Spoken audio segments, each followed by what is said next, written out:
We introduced you to a woman named Jody Grayville in the first half of the newscast. Her ex-husband has a decades-long criminal record. She says she fears for her safety, and since she's known him, he has spent no more than 2 months in jail. Target 3 investigative reporter Renee Cooper has been researching repeat offenders for months now. She's with us again. Renee, you already explained how prosecutors set sentences. What about setting bail? Sure. When a serious crime is committed, that person is arrested and brought to jail. Once a cash bond is set, they get the option to pay to go home until there's a conviction. And if a case goes to trial, it could be a years-long process. Meanwhile, some alleged offenders roam free. Jody Grayville's ex-husband was arrested in April for allegedly shoving and hitting her during an argument. A few days later, Alfie Vadalero was released from the Coles County Jail on bond. He paid $250. Within 3 weeks, he was arrested again. That time for burglary. Since then, Vadalero bonded out of jail again. He has no regard for the law whatsoever. I don't feel like I know him, so I don't know what to expect out of him. That makes the fear worse because I don't know what he's capable of. Fast forward to August, Grayville says Vadalero kept reaching out to her. He sent her almost 50 messages in a single night. That violated the order of protection Grayville has against him. He was arrested, and for that, he has been in the Coles County Jail ever since. I'll own every single mistake I've ever made, my office ever made. I will. I'll own it. But this is not one. You know, we set bond in an amount that's based on a lot of different factors. And as Coles County State's Attorney Jesse Danley explains, those factors are spelled out in state statute. In this Mr. Vadalero's case, and I mean it is consistent with the statute, and when it was very clear a month later that he committed a residential burglary, do I wish he'd been in custody so it hadn't been committed? Of course. But he posted bond. Looking at the 3 offenses Vadalero is accused of in 2021, the bond amount increased each time. For the domestic battery, bond was set at $2,500.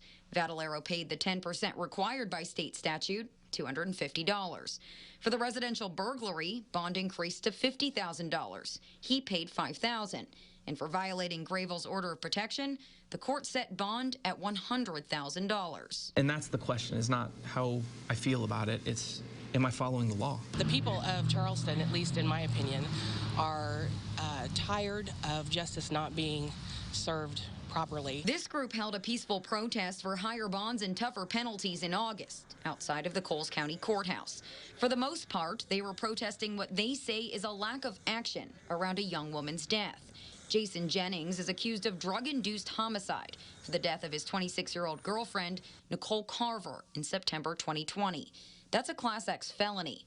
The Charleston man made bail about a week and a half after his arrest this August, almost a year after Carver's death. Danley couldn't comment much on the case, but told me, quote, "It's been a complicated, ongoing investigation for some time." He tells me, quote, "He couldn't file charges a moment before he believed he could prove the case in trial." I do not feel that the bond he received was in accordance with the crime. I find that disappointing and insulting. Public record shows the state requested Jennings' bond be set at $250,000.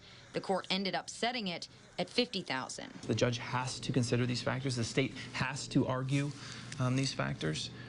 Do I agree with all of them? Absolutely not. Absolutely not. Do I want higher bonds than the judge gives me sometimes? Absolutely. But that's a tough thing to describe to anybody, the public or otherwise, that's not in the courtroom every day. Grayville says the more often domestic abusers are released, the less likely women are to report it. Because if it just infuriates the abuser and they don't get any protection, then either they're going to get hurt worse or they're going to go back and just stay in it because they have no other options. Here's an update for you. Court records now show Vadalero recently pled guilty to the burglary and domestic battery charges. In the same hearing, the order of protection violation was dropped, and he was sentenced to a total of 6 years for the 2 charges. Grayville says it still feels minimal. Now, there's much more of this story, including how state bail statute is changing soon, over on our website. For now, back to you. All right, Renee, thanks for that story. The ballots are in. What's striking